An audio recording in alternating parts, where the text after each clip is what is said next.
Hey,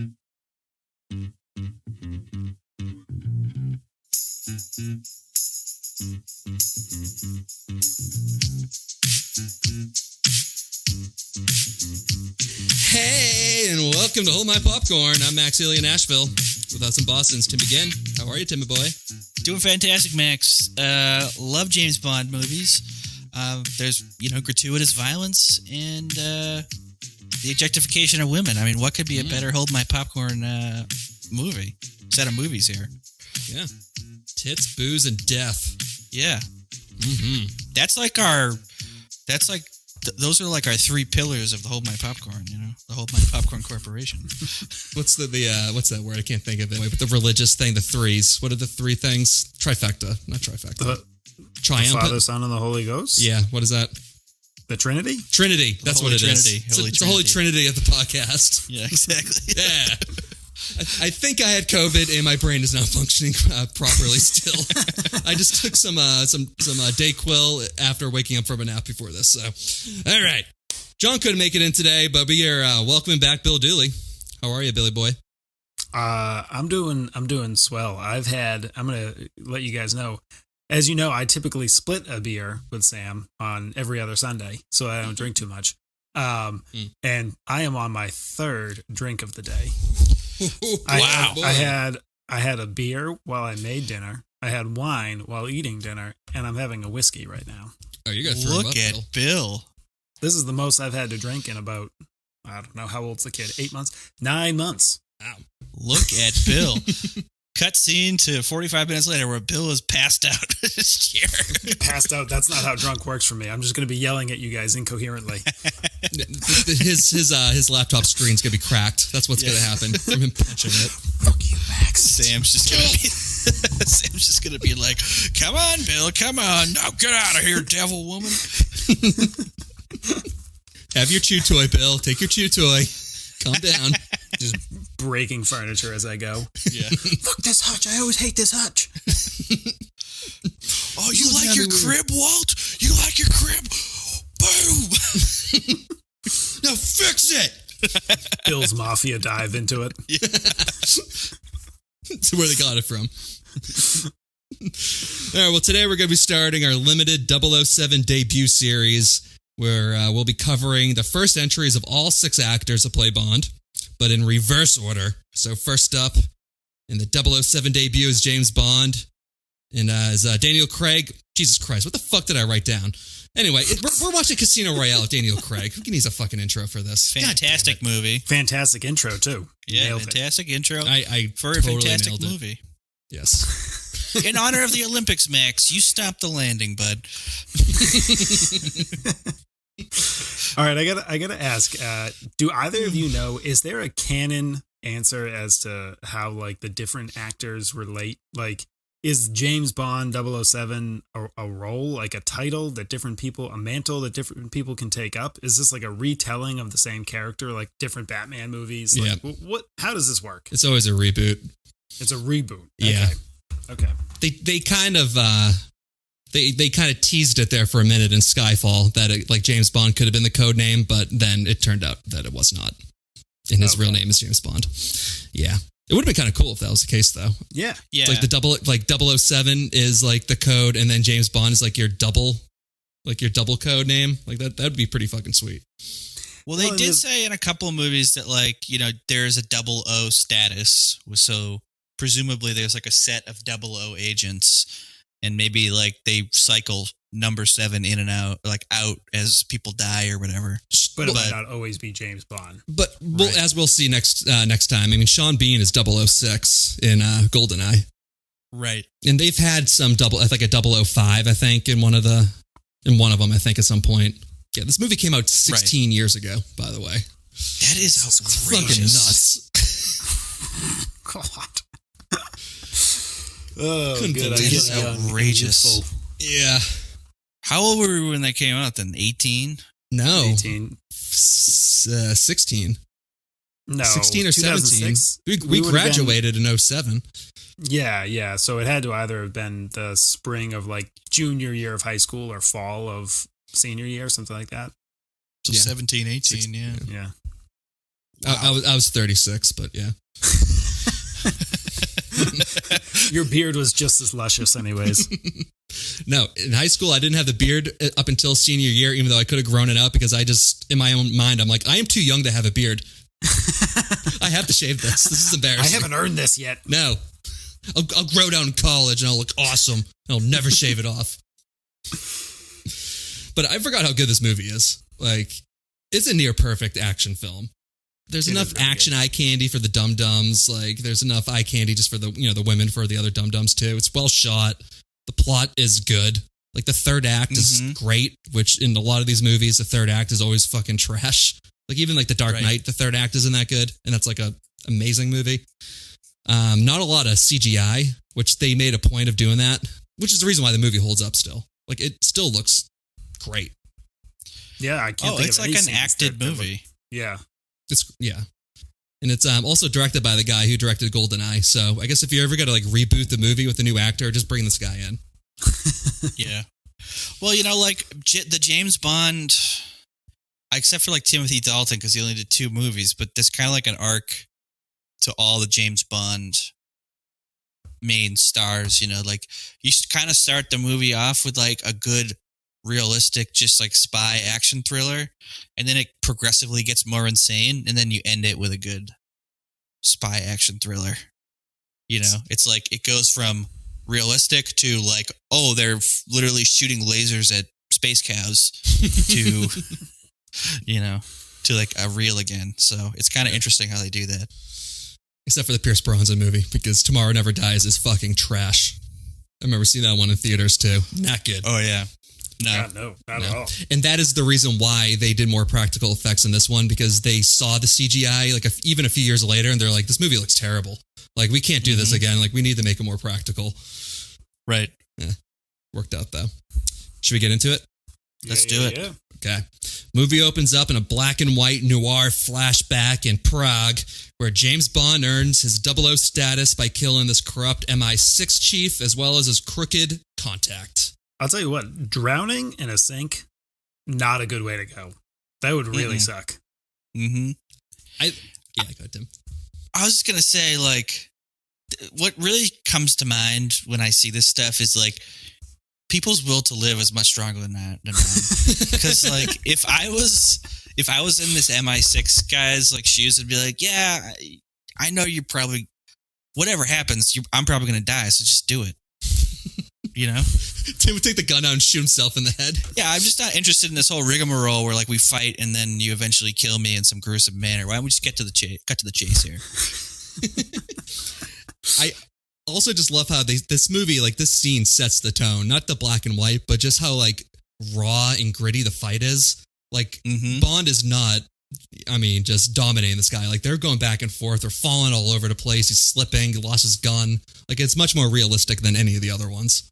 Agreed. Yeah, I did like that. That fight scene in the bathroom was really good for that reason. It didn't feel cartoonish at all. It felt very violent and very real. Yeah. The same, kind of the same too with the way that he killed the MI6 guy, where like they had a little back and forth, but it like when it came down to it, he just like pulled up the gun and shot him like mid sentence. There wasn't like, we're not going to go on a fucking spiel here. You're going to die. Which I like. Yeah, he's like this guy. He's not waiting for the one liner. Well, even though he does deliver it, but he already killed the guy. Did you guys also catch up on like the gang initiation style that in order to become a 00 agent, you need to kill 2 people? You need 2 kills. Yeah, exactly. It's kind of dark. Yeah, I love it. They tattoo the teardrops on their butt cheeks. What is the deal with the black and white though? Why I didn't like that. Like, it's not like it's a huge detractor, but just why it doesn't really flow at all, or doesn't make any sense. I don't know what it adds. I felt like it was supposed to set the scene in the past. Like this is a sort of prelude to the movie. Okay. Yeah. Also kind of sinister too with Bond is that, he talks about the first killing and then he's talking about the second kill, even though he hasn't even killed this guy yet, but he's already talking about it in past tense. He's just like, you're already dead.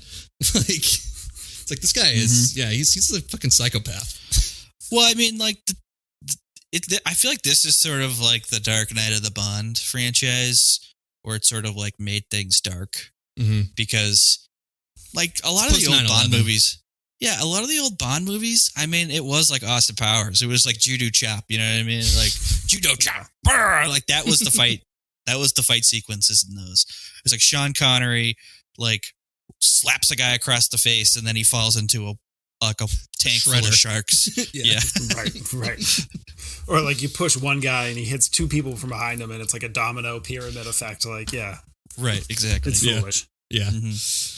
Right, that's a generational thing though. Sorry, Max. I just like I've heard I've heard it from my dad, but then I've heard it from like a bunch of other people that are kind of in that age group that like I've heard of numerous people from like 50 up that like hate the Christopher Nolan Batman series because to them Batman is the kind of silly 60s show and like this stuff doesn't, and it's the same thing with the Daniel Craig Bond movies that like this isn't what James Bond is. Like, this is you're taking it way too seriously. It's stupid. Like, I mean, I can kind of get it if you grew up on something and somebody changes it to something completely different, but they're fucking good movies. I don't know how you can get around that. It's just better. Just don't make Bond black. Whatever you do, don't make him black or a woman. Yeah. I will literally melt. I will become a 007 villain if that happens. That was sarcasm, snowflakes, you fucking assholes. You could be fired. Sarcasm. But really, don't do it.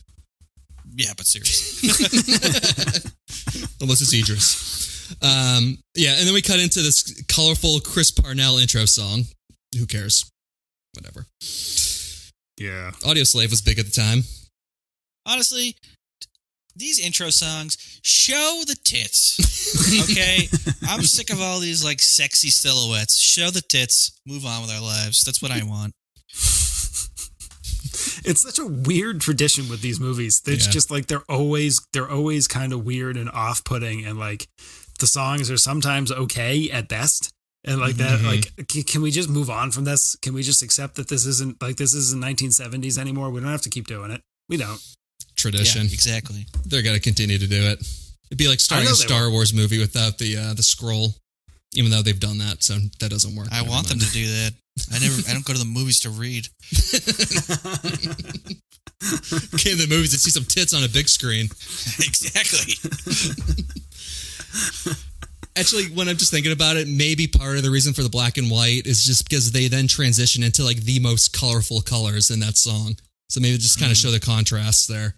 His blue eyes in that intro are it's a little much. It's a little much. Yeah, agreed. Then we cut to Uganda, where the mysterious Mr. White introduces these terrorists to the bad guy banker Lee Sheaf, who tells the terrorists that he will launder their money into the stock market and make 100% return on the investment by betting against a company that they plan on destroying. The thing is, this shit happens in Africa, like all the time. Shit happens here. No, I know it does. No, but it does. But no one gets shot in the face. Oh, that's the difference. Like in Africa, they're just like, oh yeah, there's a competing mining company over there. Let's shoot the CEO in the face. Yeah. I also didn't realize that Mr. White was in this movie so early. Yeah, because he's just kind of like a faceless dude. Like you don't really pick up on it. Right. They really set up the next movie like hard in this movie. It's pretty funny. It's never a good thing when I mean like whatever 17-year-old me did not understand what shorting a stock was. Now that I do, it's like, well, that's never good.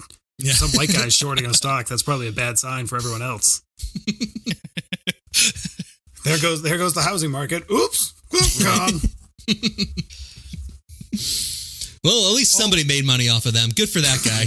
Yeah. Right. Good for that terrorist. Well, you want to know what? I still get my bonus. Not my problem. Yeah. It didn't affect my stocks. I fucking sold them beforehand. Exactly. Then we have this awesome parkour chasing scene in Madagascar where Bond tails this bomb maker to an embassy, which ends with Bond shooting the bad guy as well as a nearby gas tank, causing the building to blow up. Then he finds a bomb in a cell phone in the terrorist bag with the message, ellipses. Bum, bum, bum. Ellipses comes back later, folks. Yes, it does. So, Tim, your comment earlier about like during the fight scene not having that much will to live, to that was my feeling watching this chase scene. There are no circumstances. Can you imagine running that hard for that long? There are no circumstances where I would make that much effort to get someone or to get away. Running that high. Running me with an axe to chop me in the head and be like, you know what? After 2 minutes, be like, I'm done with this. Fuck it, just do it. This is too much. I feel like if any three of us were the guy being chased by James Bond, that scene would end with we started running, looked back, then turned around and bumped into somebody and then fell over and it was over. That was the chase scene. And it probably would have covered maybe 25 feet. I don't even know if we need to give ourselves that much credit that another person knocked us down. Just the act of turning around would probably disorient us enough to our feet would tangle over each other. Right. Yeah, we would fall into a mango stall like in Madagascar and there'd be Tweety birds around our head tweet. No, that snake would have just bitten us all. That's what would have happened. It would have ended with us just getting killed by a cobra in a pit with 100 people watching. It'd be like, God damn, we really miscalculate again, bringing this guy on the case. How about the fucking nerd? How do you get that assignment and you're still putting your hand up to your ear to listen? Mm-hmm. I mean, God. Dumb. Carter, yeah, dumb. That's actually, I have dumb exactly. That's in my notes. Dumb. Hell of an action sequence, though. I mean, the guy, he's running up buildings, jumping off massive cranes. And this is also when you realize that Bond is just a swinging dick bulldozer compared to all the other Bonds. This guy's doing super awesome parkour shit, and then Bond's just running through drywall. Just cutting corners whenever he can. Because Daniel Craig is built. Yeah. He literally drove a bulldozer at one point during the scene, didn't he? Mm-hmm. Yes. He did. Yes, he did. So cool. That was really awesome. Was this the peak of when parkour was cool online? Yes. I think this is kind of when it got big. But this dude who's doing all this parkour shit was one of the inventors of this type of parkour. Oh, was he? Yeah. Which is pretty cool. Pretty sweet. He'd have to be. He's fucking insane. It's I cannot believe a human being can do that. I mean, I know it's kind of corny now, but still, it's just how the fuck is this guy climbing up a wall 20 feet?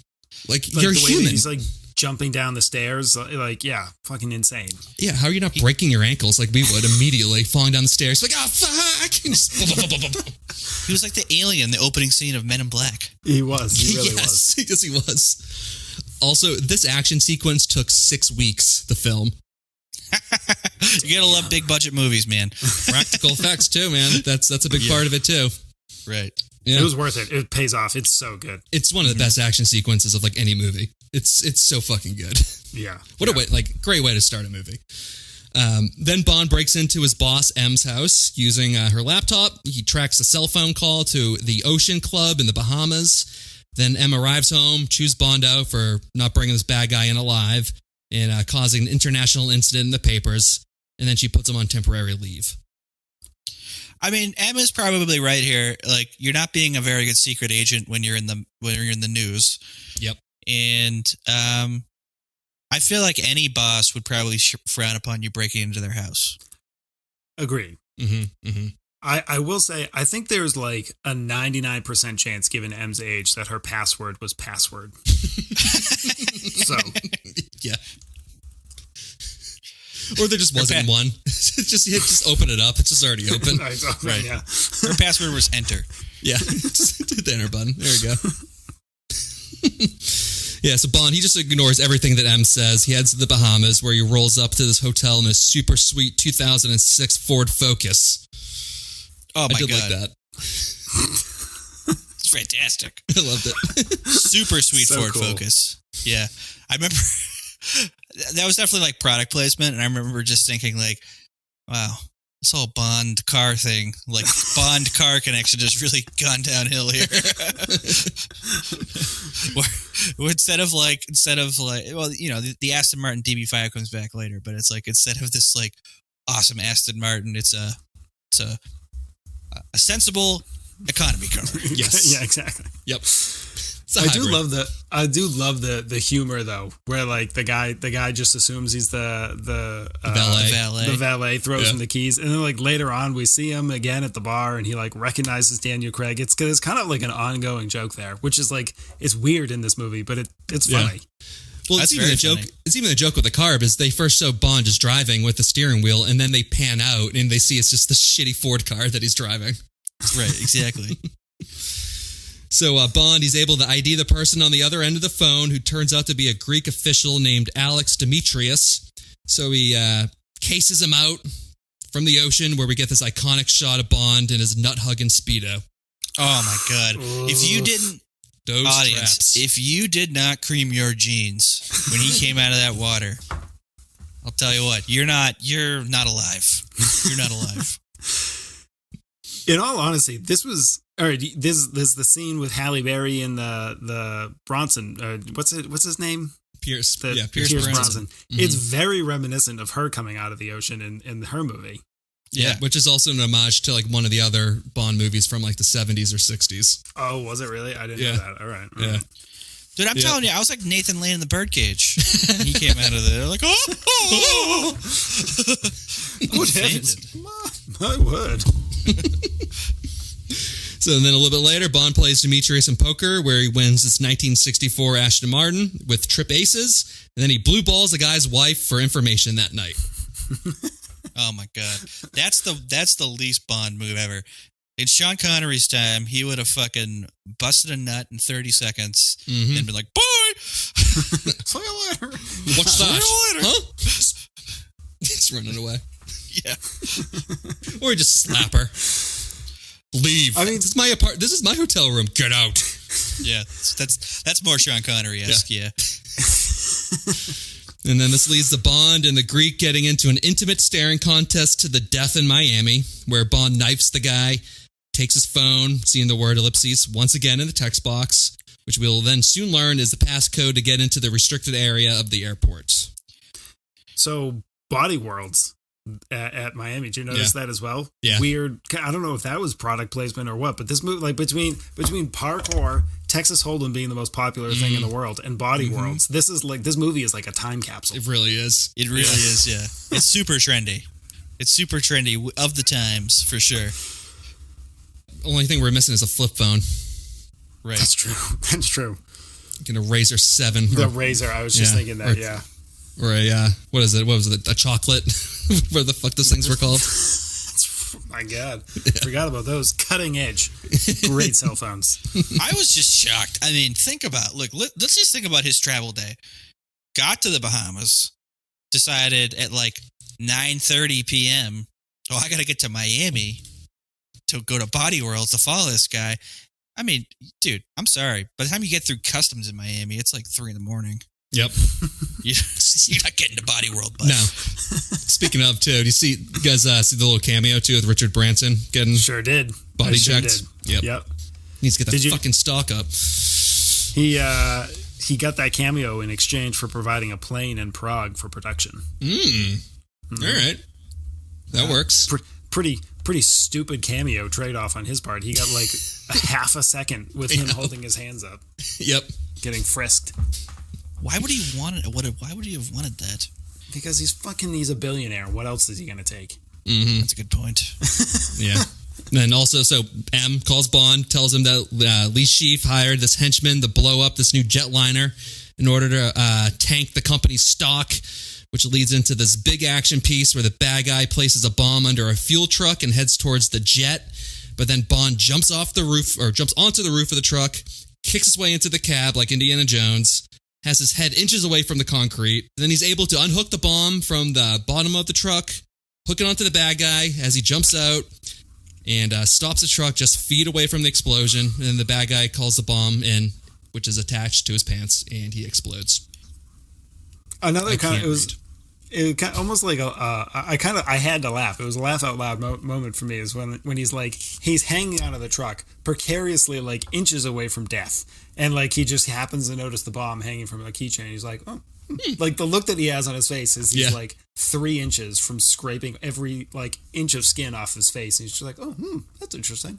Oh. Bond is the luckiest man in the world. It's literally just the luckiest man in the world. Also, real sinister smile too when he blows that guy up. Again, just showing that this guy just likes killing people. Oh, he's a sociopath. Yeah, he's a serial killer. Yeah, that's what he is. You gave a serial killer a license to kill. He's a serial killer, and he just does it for a government. Yep. Which I'm sure, like, most governments have. Oh, yeah. Absolutely. Also, the guy who was driving the gas truck who gets his neck snapped was the director. Oh, really? Oh, really? Wow. Oh, that's cool. Yeah. All right. Fun fact. This is another really good scene. I mean, like, driving around the airport. That was a great car chase scene. Mm-hmm. So good. Could you imagine how much choreography had to go into that whole fucking...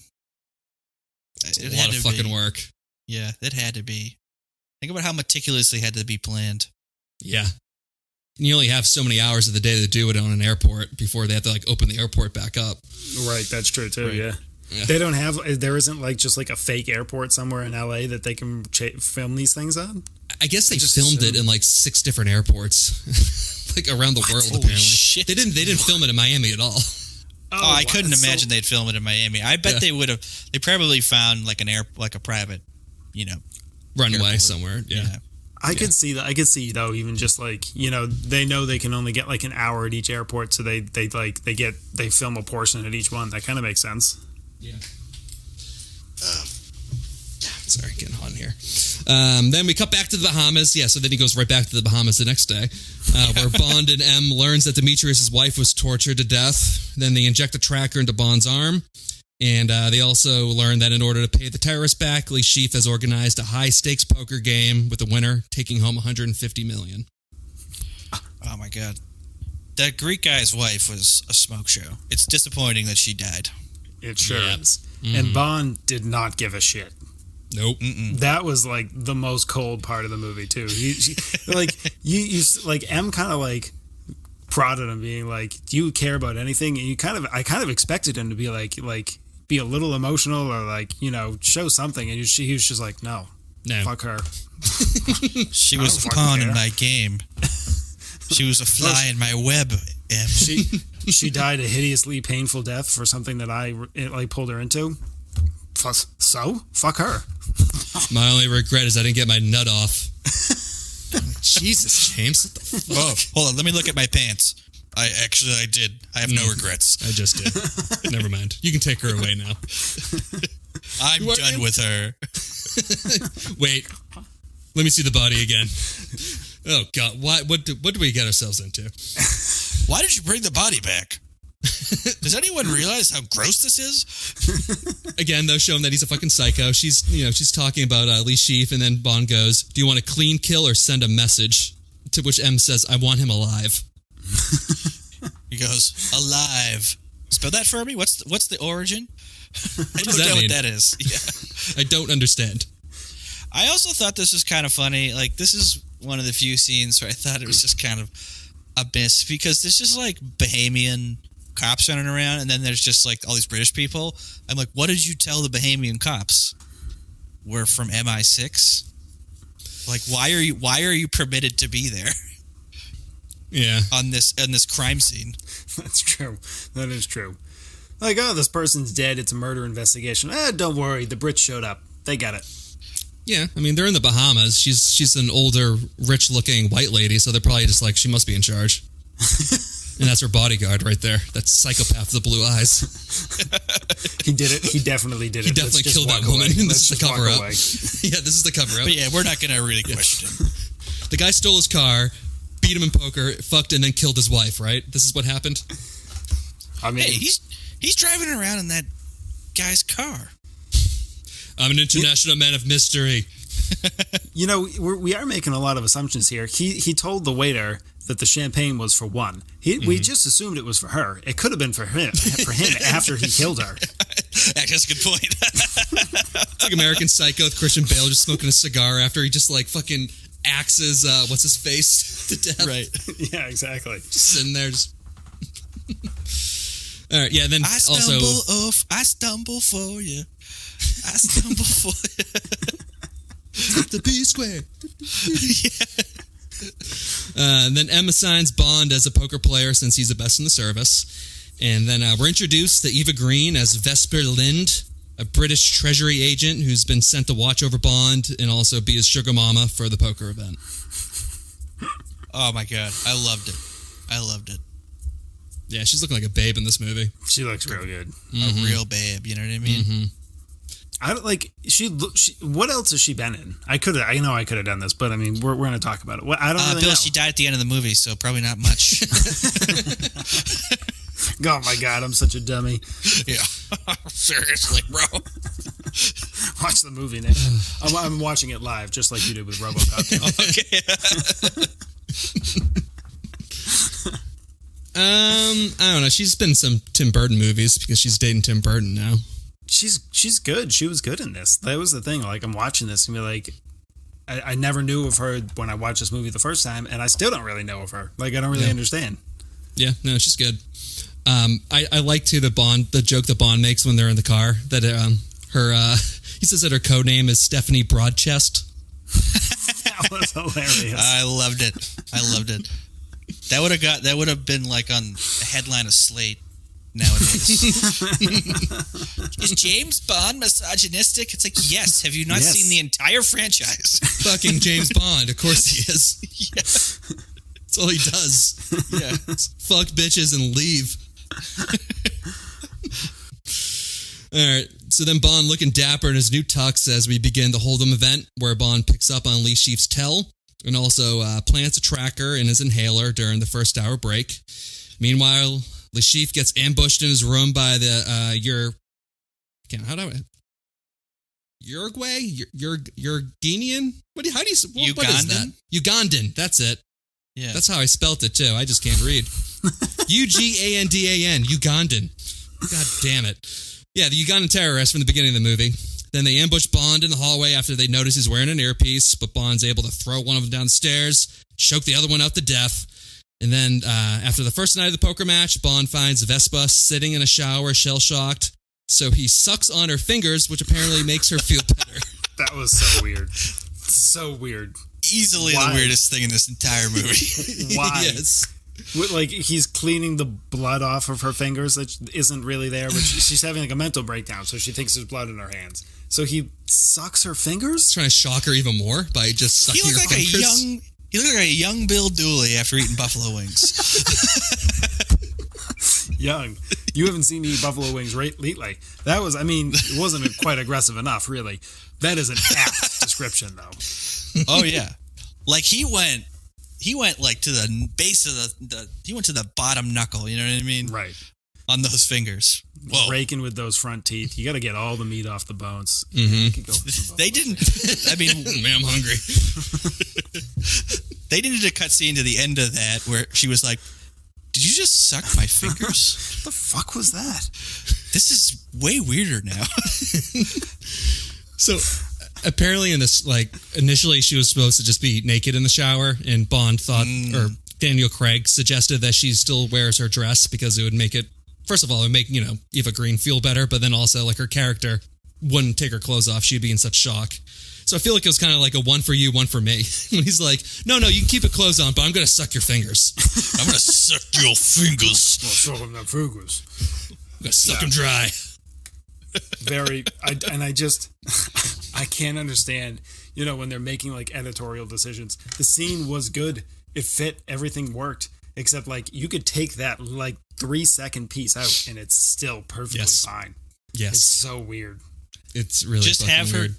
just have him go into the shower, sit next to her and hug her. Right. End like show scene. Him getting wet in his suit. Like it's like he's doing a whole thing. Yep. Works. Fine. How many suits does this guy have, by the way? His first suit was covered in blood. Yep. Second suit's now fucking wet as shit. Does this guy have like 8 tuxes prepared for this goddamn thing? All of them tailored by Eva Green, who was able to size him up. That was something that's kind of, I don't know, a little. Look, James Bond is an absurd like super agent that can do all these kind of stupid things, like the way that he can read people. It's all a little over the top. And then here comes an accountant who can apparently do all the same shit just as well. Like when they're on the train, they kind of go dick to dick, like measuring against each other, and like Eva Green like nails him to a T, and then she apparently can size him perfectly in a tailored suit just by looking at him. It's like, like I know it's a movie, it's all over. It's just that ended up being a little too much for me. I don't even know what my waist size is for jeans. For me, I know 2 measurements about clothes. I know length of the leg and the waist, right? Like all the other measurements that it would take to like size a tux, No fucking idea. Literally what every time those I go, are even called. like every time I go buy like a suit or not a suit, like even just like a button down, and it has like that number. It's like 15 and a half or 16 or something. I don't know what this is. What am I? Large, medium, small. What are these numbers? Get this out of here. Right, exactly. Also, it's Daniel Craig in this movie, so it's like, okay, 5'9", 180 pounds with like a size 19 neck, like with humongous traps. Yeah. Right. It's like, perfect, nailed it. Where did she get the tailor? They were on the train, and then they got to Montenegro. Like, how did she go to this tailor? I don't understand it. No, doesn't make any sense. I got to interject real quick here into this, is that during the poker game, they took a break at 4 hours. What kind of soft pussy shit is that? Play the game. Yeah, Are we here to play games or what? 4 hours? What, are we going to take a break every 15 minutes or something? I mean, give me a break. Just up the ante. They play for 2 days, which is kind of weird too. I never picked up on that. I'm like, wait a minute, they're playing again? Like, because like they go to bed, she goes to bed and he wakes up and I'm like, you guys didn't finish the fucking poker game. Yeah. Yeah, seriously. Yep. I'm almost fine, but like, look, go ahead, get some sleep, get 3 or 4 hours of sleep if you have to. That's fine. But I mean, 4 hours, absurd. If you're playing a game and you're into it, gross. I would be I would have just sat at the table fuming, waiting for everyone to come back. No, we're playing a game. You're crumbling the cards, Mr. Dooley. Yeah. We need to take those now. You would have been like Lashif, who was like, "Oh, can we play cards now?" I felt like he was a much stronger character at that point. I understood him. Yeah, it made a lot of sense. Bill would have doubled down on Lashif too, and have been like, "What are you talking about? You took like 30 seconds in the last fucking hand, you piece of shit. Then you checked." Yes. How do you not know what you're gonna do? You got the whole table to thank. Fucking figure it out. Actually, if Bill was in this movie, it would kind of be a short movie because Bill would just eventually kill Lashif for not playing the game right, and then like M and Bond would just be like, "I guess the problem's solved." There goes our only chance at the information. Finn. Yeah. We'll find him next time. Thank you, I suppose. So the next day, we're back in the poker game where Bond goes all in after identifying Lee Sheaf's tell, but it's a trap, and Bond loses all of his money. And Vesper refuses to give Bond the $5 million buyback money, so Bond, being the psycho serial killer that he is, grabs a dinner knife and goes after Lashif. But he's stopped by Jeffrey Wright, who's playing a CIA operative, and he agrees to finance Bond in exchange for the CIA bringing in Lashif. Which, I mean, let's be honest here. The CIA does not have a good track record in Bond movies. Never should have agreed to that. I don't know how I feel about it, but when he Bond's like, what about the money? And the CIA agent is just like, you think we care about the money? Like as an American taxpayer, I was just like, ugh. I do. Yes. Take the money, please. Please. Fix the pothole on my street. Love of God. Yeah. Also, I just like rewound it too. This poker scene is long. It's 34 minutes from beginning to end, from when they start playing poker until it ends. I mean, and this is the most stereotypical of like poker movie scenes, I feel like, where it's just like you see the hand and then someone goes all in. And it cuts to like someone wins and then cuts scene, see the hand all in. It's like there's never like a reasonable bet. Yeah. It's just like all in, push chips in, which like you would never do if it's all in because what are you just going to, no, you're not going to like push him in just to like bring him back if you win. So later on that night, so Lashif's girlfriend poisons Bond's dirty martini, to which Bond flatlines in his 007 Knight Rider car, but Vesper comes to the rescue and resuscitates him. When he comes back to the table and has that one-liner is so good. Yeah. That last hand nearly killed me. Fucking hilarious. That was good. Bravo. I think people clapped in the theater when that happened. I enjoyed that one. Let's be honest. That's embarrassing for Lashif. Mm-hmm. You know, you fail to kill the guy, and then he comes back and zings you with a fucking with a one-liner like that. Damn it! I mean, he kind of lost the game right there. He was 100% thinking about that one-liner later when he was slapping his balls, for sure. Yeah. Nearly killed you, huh? gonna one up me in front of my girlfriend? Huh? My weirdly hot girlfriend. Can I ask? All right, I got to ask a question here. So the whole purpose of MI6 winning this poker game is so that Le Chiffre doesn't get his money. That everyone that he's been funneling money from hates him, and he has nowhere to turn. And MI6 is his only respite for like protection. Mm-hmm. So then he has to turn for them and give them information. And that makes sense. Right. The CIA seems like they are there to arrest Le Chiffre. He says they're there to arrest Le Chiffre, whatever. Why does he have to wait for the end of the poker game to do that? Is the poker game illegal in it itself, and that's what he's arresting him for? Because otherwise, I don't really understand the situation. Yeah, they could just bring him in and he wouldn't get the money, and then he would be in the same position. Exactly. Yeah. He loses the game in that same scenario. It's like, you financed a terrorist attack on U.S. soil. And they also suggest that he also, like, financed 9/11 earlier in the movie, too. Wow. Well, yeah, I feel like you just bring him in at that point, you know? Yeah, just bring him in. I didn't understand that. It made no sense to me. Maybe that's why it took so long to arrest bin Laden. They're trying to pull one of these things on, you know? They kept trying to beat him in poker. Hold on, let him play some poker first on a yacht. God damn it, this bin Laden is not playing any poker. How are we going to bring him in if he doesn't play the poker? He just keeps on going on vacations. Well, we should probably help him out with that vacation. Let's chip in. Yeah.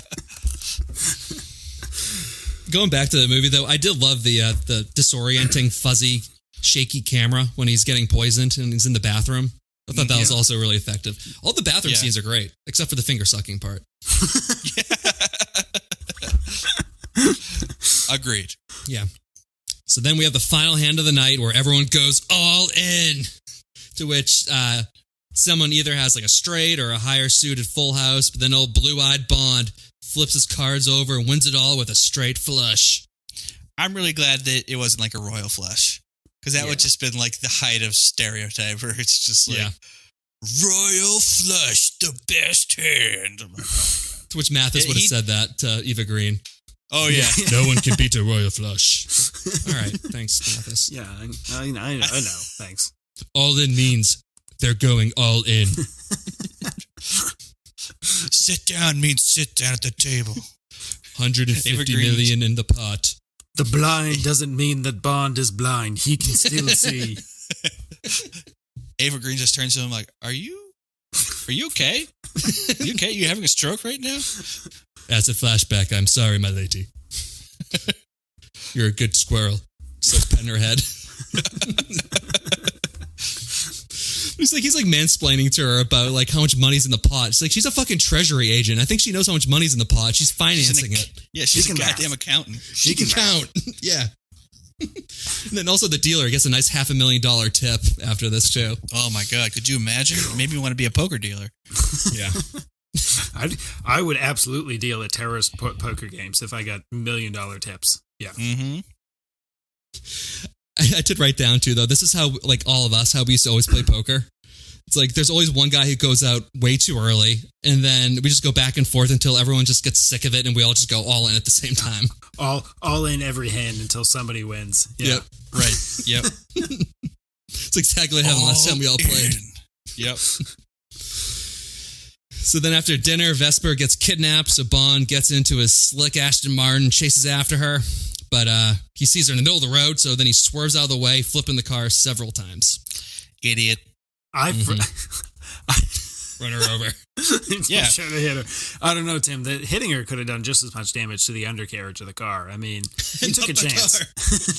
Actually, it's a good point, Bill. He definitely was thinking about the car, not her life. Yeah, he might have been able to protect her. There's a chance if he doesn't hit her that he doesn't flip the car and it comes out fine. If he hits her, that car is probably pretty fucked. Right. So, I think he was probably thinking about the car. Takes it to the Aston Martin dealership. What happened to it, Mr. Bond? You'll see. Her mangled body underneath. Why is there a D cup imprint into the hood of this car? Why don't we not talk about that? I'm James Bond. I mean, yeah. This isn't the first time I brought this car in with this problem. Fix it.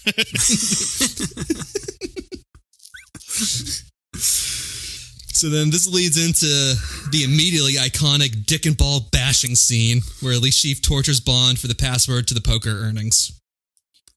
So do we think that this was just straight up like it's like a rope and he's whacking his balls with the rope, or is there like a spike in the rope? I mean, just a knot. I think it's just a heavy knot. Yeah. I don't know. Don't like that? I mean, he's kind of like lassoing it around him before he smacks down on him. Well, I'll tell you what. I think this is one of the times I'm glad I have a tiny dick. I don't think my dick would have gone through the other side. I think he just would have been like slapping my ass, really.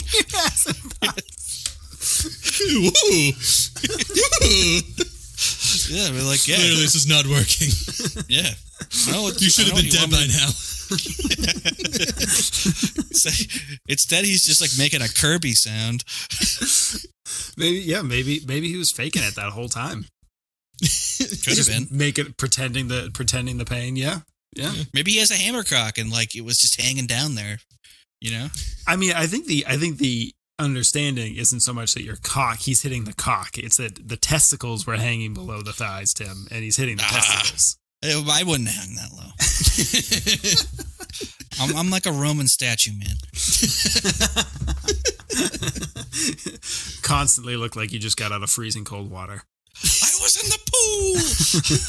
Joke's on you. I got an acorn dick. In all honesty, like there are people that pay to have this kind of treatment done to them, right? I mean, that's fair to say. This was essentially porn to some people. Lee Sheaf probably paid for it. That's how he got the idea. Does he just keep wicker chairs around so that he can cut the bottoms out of them? Like, why is that chair just handy? Why is there like a heavy weighted waxed rope just handy? That's like, is this something he does regularly? That's yeah. I think that was his little sex dungeon, man. Yeah, kink.com. He's a founder he was of that short too. of breath. He was puffing on that inhaler when he got down there. Like he was really excited.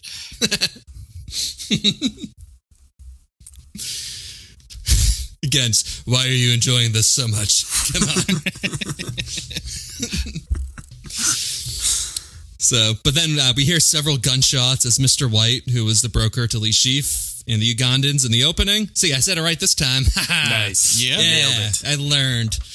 He storms in saying money isn't as important to this organization as knowing who to trust. Then he shoots Lee Sheaf and leaves Bond alone as the camera fades to black.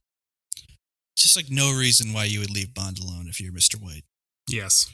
Except they explain later, which we'll find out later. I'm going to need that explained to me because it doesn't really make sense to me. But that's fine. We can get there when we get there. Yeah. I can just explain it now. Who cares? We've all seen this movie. So all right, let's do it. Basically, the deal is like, I'll give you the codes, but you need to let him live. You're right. Okay. You're right. But the whole reason they've blackmailed her into this situation is that she's going to control the codes. How does she have anything on them? They could just say, give us the codes or we kill the person that you love. And then what is she going to, then she has to choose between Bond or the person that she loves. Yeah, or she could say no, and then they just don't get the money. Well, and then they kill both people, and yeah, they don't get the money. She's like, you're going to kill me anyway, so no, I'm not going to do it. Telling you, man, that will live. Too strong in a lot of people. Yeah. It's a theme of this movie. Yeah. Theme of this movie is just like learn when to just know you're dead and just die with dignity. Just accept your fate. Yeah. Tim wouldn't even be stoic during the cock and ball torture. He'd just be sitting there like, hey, can you just finish it already? This is pathetic. Please. Right. Come on. I'm not going to tell you anything. I don't really feel like living anymore, so let's go. Wrap it up. Let's wrap it up. Yeah. Don't you have somewhere to be? Right. I have somewhere to be. It's called the void. The shallow abyss of nothingness. It's calling to me. Please let me leave. Please. Again, like the first time I saw this movie, I was like, "Who the fuck is this guy?" I did not remember who he was because he does not have a recognizable face, and he's not a recognizable actor. Like they should have casted somebody that people knew, so you'd be like, "Oh, there he is again." Like Gary Oldman. I was thinking Charles Dance, think that would have been a good one. The guy from Game of Thrones. Or what's those? Oh, yeah. Oh, yeah. He's that would've mean worked, yeah. looking. You know, like he looks like a bad guy. They should have brought him in. Or it's Bond. Give him some stupid, like, give him a scar or something, you know, like something. Give him some. You know what's confusing is like the next kind of, I don't know, the end to this movie is there's a guy who's got one clear glass and one dark sunglasses. And I'm like, who the fuck's this guy? Is this somebody we're supposed to know? Do that with Mr. White. Then I would recognize him. Oh, he's the weird guy that wears a half a sunglass. Like, I don't know. Like, yeah, have Call him Mr. wear White. like Make him alopecia or something like that. yeah, that worked too. give him an interesting pocket square that he always wears. It's like, oh, it's the guy with the pink pocket square. Something identifiable instead of the like dick pocket square. Instead, he's just a 50-year-old white guy with a crew cut. I'm like, all right, like he looks like a million other fucking Brits wearing a suit that he got from the Men's Warehouse. Like it's there's nothing recognizable about him. Yeah, which I guess might be the point. If in reality, in which you're gonna be a bad guy, you just blend in with everybody else. You're so unrecognizable or so uneventful. But for a movie, you need to be a little more distinguished. I think. I guess if you look at it from that angle, it's kind of because they kind of did do that recognizable feature thing with Le Chiffre. But like it kind of turns out Le Chiffre is like the small fish, you know what I mean? Yeah. And like the big fish just blends in, and like that. I mean, it is interesting, but yeah. By the way, too, so this actor plays Mr. White. His name's Jesper Christensen. Excellent Wikipedia photo for the listeners at home. Just look that up. Fantastic. Are you gonna look it up right now, Bill? I am, yeah. Okay. Jesper Christensen. Jesper Christensen. What a great name too. Mm. I feel like he belongs in like Deliverance or something. Wasn't he like the main guy in Human Centipede? Did you actually see that movie? No, I didn't. He just seems like he would be, though. All right, Wikipedia page, back of his head. Yep, just great picture. Great picture. What a great pick.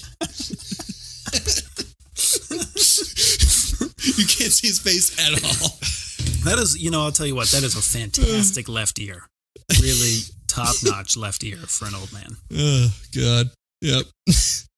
So Bond, he then wakes up in a hospital villa where MI6 agents tase Mathis for being the mole and telling Le Chiffre about the poker tell, followed by Bond having Vesper enter the passcode to the poker earnings, which is her name. Bond wakes up to Eva Green just like staring at him. And even Eva Green, I don't ever want to wake up with somebody staring at me. That is not romantic or reassuring. That is just like, what the fuck were you just doing? Why were you just watching me sleep? Why are you so close to my face? Right. Yeah. No. Would have been different if her tits were in his face. That's fine. That's of course okay.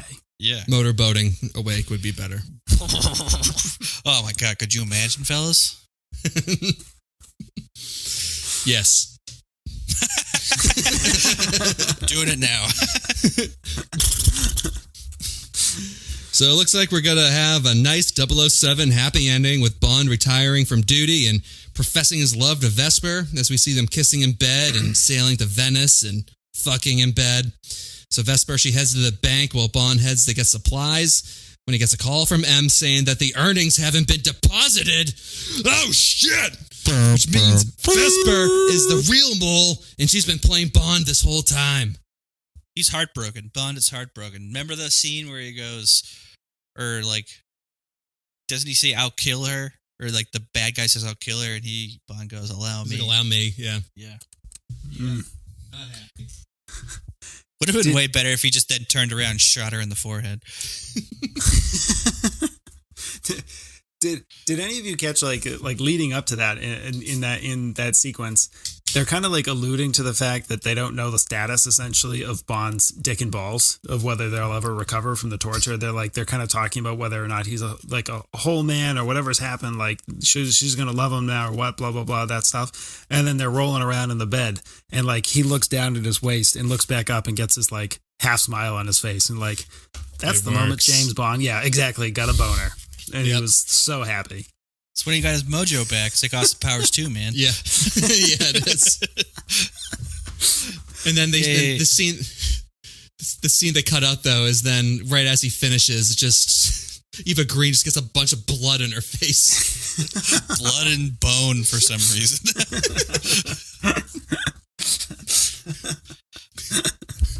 Took it like a champ, my love.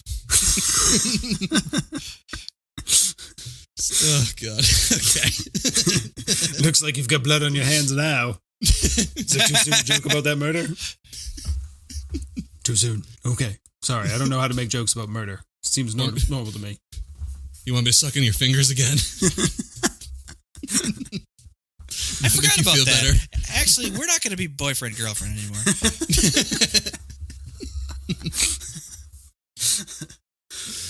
So Bond, he tails her to the drop-off spot.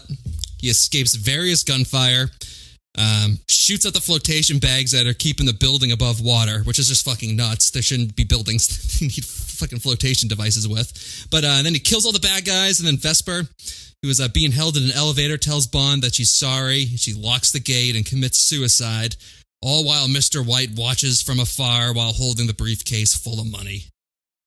What a prick.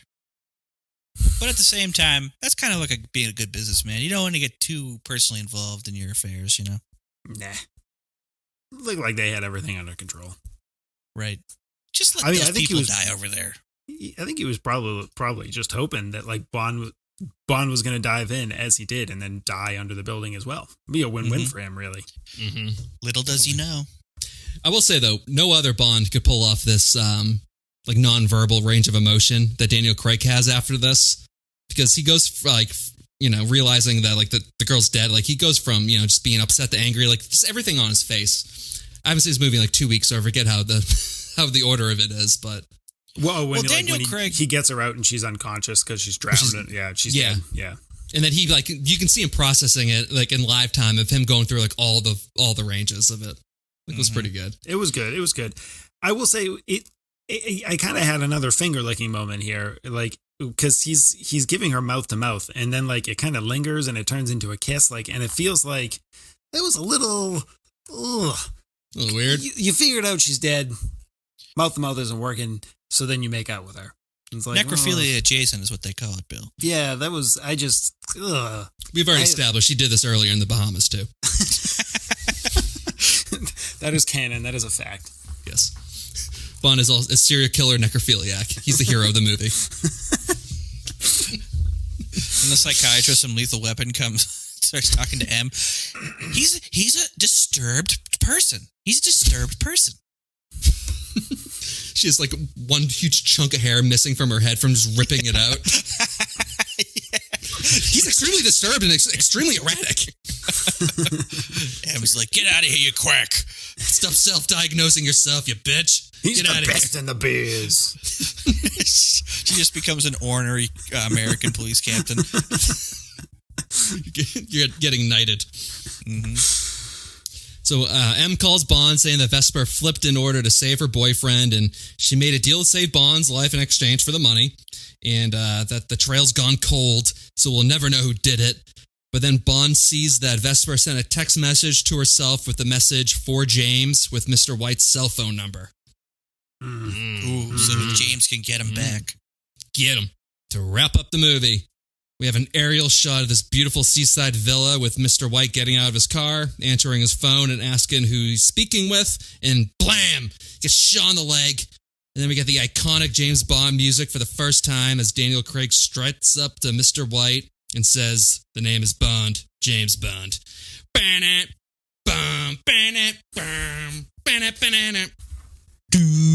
movie ends. So Max, you were saying at the beginning of this that you love the third act of this movie. Is the third act of the movie basically from the end of the poker scene, the poker on? Yeah. I hated it. Oh, I liked it. I thought it was good. I have repeatedly over and over again, why is this movie still going on? Why is this still going on? Why? What is this? This is terrible. Like, I hated it. It felt at the same, like, simultaneously, like, drawn out and unnecessary and rushed and confusing. I liked it because it was a nice little twist. Like, you get like the torture scene, you get another little action piece, you get a nice, like, real good twist there too.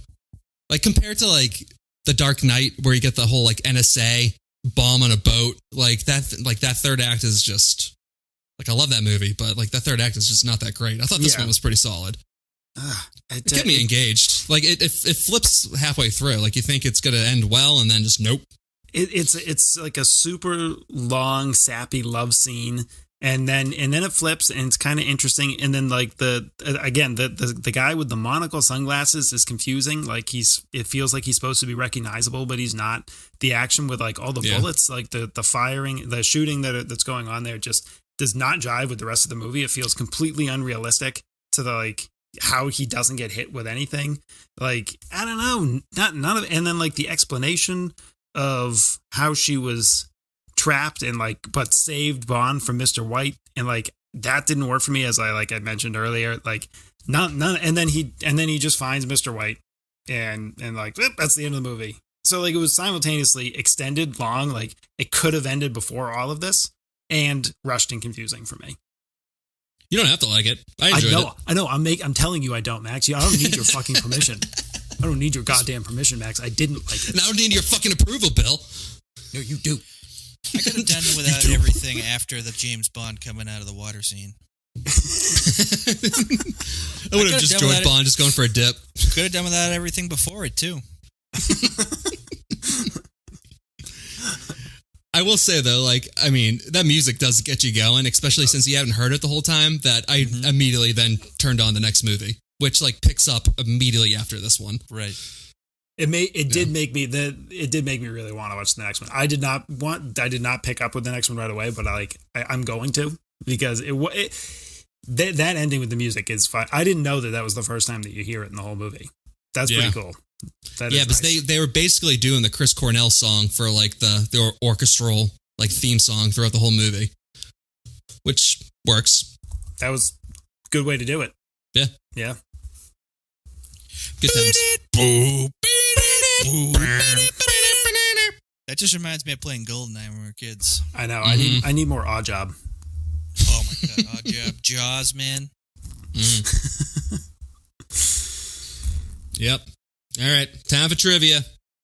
Got a couple of them here. Henry Cavill, he was the runner-up for Bond, but he was deemed too young since he was 22 at the time. Henry Cavill is Superman. Yeah, could he be Bond now? I mean, he should. Is he too old now, or is he British? Is he British? Mm-hmm. He is. He'd be fucking make like Idris Elba. He would also be. Idris is fucking old though. He's like in his 50s. That's just like you're only gonna be able to do like 1 or 2 movies with him. He kind of missed the window. They were talking about doing that like a decade ago, and maybe it would have worked then. But Henry, the only problem with Henry with Idris Elba having sex the whole time. I'd be also okay with that. I mean, we kind of already also have Idris Elba as James Bond as Luther. You know, I mean, it's not exactly the same, but it's close enough. I don't know, or just have fun with it. Just do a one-off or do 2 real quick, and then just jump into the next one again. I mean, they brought Sean Connery came back for like the Thunderball remake in like 1983, same year that they had another Bond movie out with what's his face? Who's the other guy? I always forget his name. Roger Moore? Yeah. So the same year that they had a Roger Moore movie, they had Connery do another James Bond movie that was like out of canon. Really? Yeah. Oh, cool. I didn't know that. Never Say Never Twice, I think is what it's called. Yeah. I feel like with Cavill, whatever his name is, though, you like he's almost too big. He's too like he would have big dude. He got huge to be Superman, and I feel like he stayed that big. You know, he got bigger for The Witcher. For The Witcher, that's true. Yeah. Like he'd have to take a few breaks off the steroids before becoming James Bond. Yeah. I just hope they don't do the Jon Snow guy. Definitely don't. They won't let him be Bond. Fuck that. Is that something they're considering? I don't know, but he's British. He's a British guy. So. Yeah. I mean, the Rob Stark guy would be a better fit. He would, but that also no. He's way too Scottish sounding too. The name is Bond. James Bond. Like, what? James Bond. Get Gary Oldman in there. But in the Churchill fat suit. Yeah. That'd be good. Yeah, that works for me. Yeah. We will fight them on the beaches. Oh, God, I got a kidney stone. I'm going to fart real quick. My voice sounds like I'm constantly have gas because I do. They also offered a role to Hugh Jackman, who turned it down because he was filming one of the X-Men movie. Hugh Jackman's also a little too big to play Bond. He's like 6'5". He's also Australian. Yeah, they've had an Australian though. George Lazenby was Australian, the guy who did the one movie, right. And then they brought Connery back in. Yep. He has I can't wait till we get to that movie. I love his story. He wasn't an actor. He just conned his way into it. I love it. Yeah, he was like a model. Which do you know which X-Men he was doing? Was it the first one? 2006. It has to be the third movie, which fucking sucked. It was terrible. God, that movie sucked. What a bad decision. Wait, was he like Daniel Craig was their fallback instead of getting Hugh Jackman? Yeah. So, Daniel Craig. So here's the next trivia fact. He turned the role down originally because he thought the series had just become way too predictable. So then I think they had offered it to a couple other people. Oh, I see. And then he read the script, and he's like, and then he was on after he read the script. Gotcha. Yeah. 3 Aston Martins, each valued at $300,000, were destroyed for the car flipping scene. Fantastic. The one car flipping scene. $900,000 of cars getting destroyed in that scene. DB9s, man. Oh my god. They say that DB4 is Zagato, DB5, then DB9. The top 3 Aston Martins ever made. Stylish. They fucking destroyed 3 of them. Yeah. Amazing. Mm-hmm. And then the last one. Yeah, right. And then back in 2004, Quentin Tarantino pitched his Casino Royale version, which would have been in black and white, and it would have taken place in the 60s with Pierce Brosnan as Bond, Uma Thurman as Vesper, and Sam Jackson as Felix. The number of N-bombs that would have been dropped in that movie. Yes. By Bond. Yeah.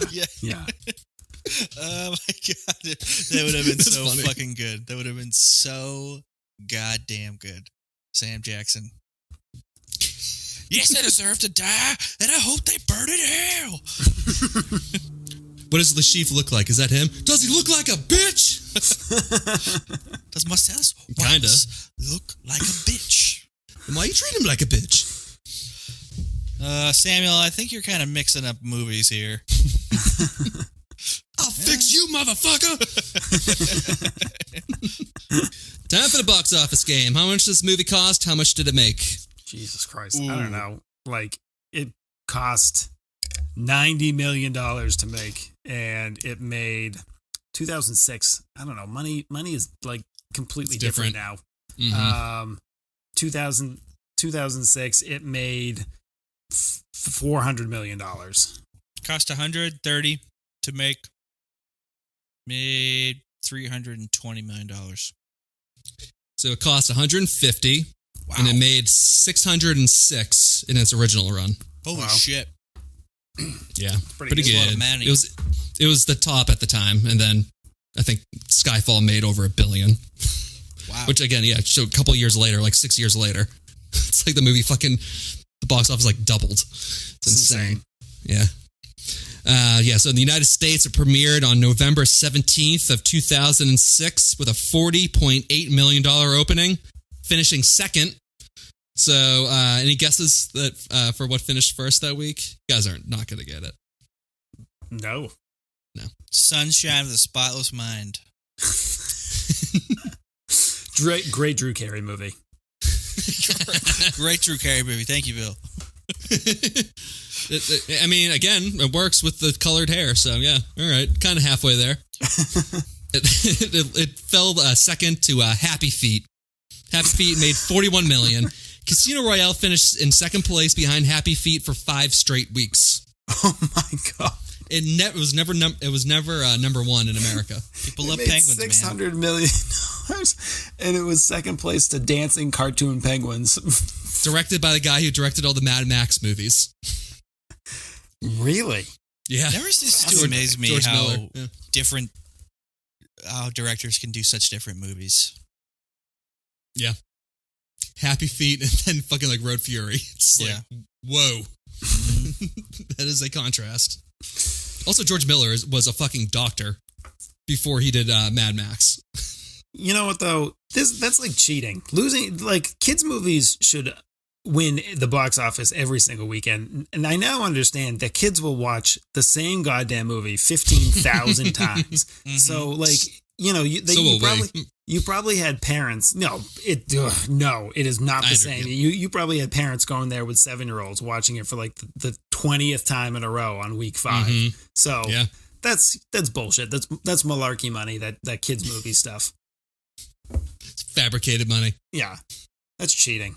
It's inflation. Although it is a cheaper ticket though. Oh, that's true. All right. Yeah. They're not real people, so that makes sense. All right, next question. Who's your favorite and least favorite in this? Ava Green's titties are my favorite. She looked great in that dress. Yeah. To which, like, Bond forgot what the bet was. He's just like, I'm sorry, what? And my least favorite was the short shorts that James Bond was wearing, because I would have liked to see them taken off. Should have been a nudist beach. Yeah. I think Le Chef was my favorite character. He was just a good villain. Le Chef. I like how Bill says Le Chef. Le Chef. Le Chef. I'm Le Chef. Le Chef. Le Chef? I don't know. Whatever the fuck his weird name is. Le Chef. And the guy at the end that wore one sunglass and one regular glass, he was by far my least favorite, because I fucking did not understand why there was this person who meant nothing to the movie now. He's my least favorite. Yeah. That's fair. I'll say my favorite's James Bond. He was good in it. And then my least favorite's going to be Mathis for just his mansplaining to Eva Green. Mathis really got the raw end of the deal in this movie. He did nothing but good. And even at the end, when Bond like knew that he wasn't the mole and that it was Eva Green the whole time, M was like, well, at least it exonerates Mathis. He's like, no, does not. You don't know that. You don't know that. We can't prove anything. He still sucks. I hate him.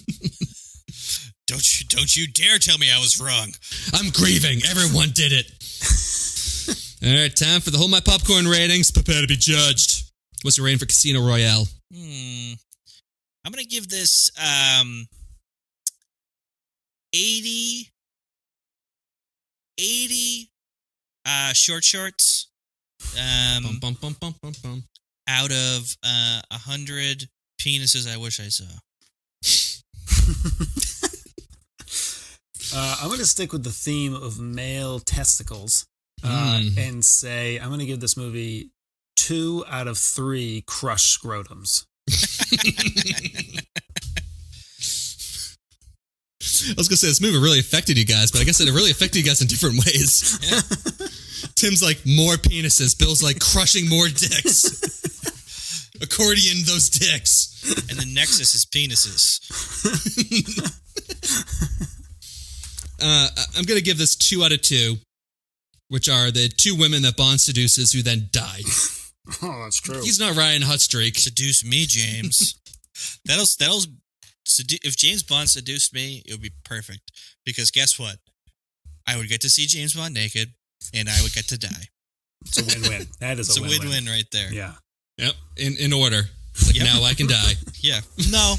Actually, in the reverse order, if James Bond had anything to do with it. Yeah. Tim would die first before, and then have sex with him. Yeah. Tim's no. Honestly, it would probably be more like he'd whip his dick out and then piss on Tim's dead body. Yeah. And I would love that golden shower. Seems like he's suffering some weird rigor mortis here. His penis is getting enlarged. He's smiling. Are you sure he's dead? He's definitely dead. I don't understand. He doesn't have a pulse. I cut his head off. I mean, I don't know how he's getting aroused. He doesn't have a pulse, but somehow the blood is still rushing to his penis. It is still engorging his penis. I've got another head. All right. Any other comments besides? I'm good with ending by talking about engorged penises. Yeah, that's fine with me. Let's end every episode like that. All right. Well, that's the show. Check out our stickers. You know. What a pitch. Look at what website can you get those on, Max? REDBUBBLE. REDBUBBLE. Go to REDBUBBLE, buy some fucking stickers. Stick them all over the place. You can eat them, you can scratch them, you can sniff them. Put them on your forehead. Are they scratch and sniff? They can be. That'd be great. I'd like them to smell like Tim's taint. They smell like plastic. I sell a scratch and sniff actually on my taint. It's really just it's a wax strip that I rip off of my taint and then I put it in the mail. Is that on your OnlyFans? No, it's on the dark web. They don't allow that to be sold in the All right, with that. Stay tuned. We'll be doing GoldenEye next time. Bye. Bye. Goodbye. God damn. I almost actually just hung up on you guys. Forgot.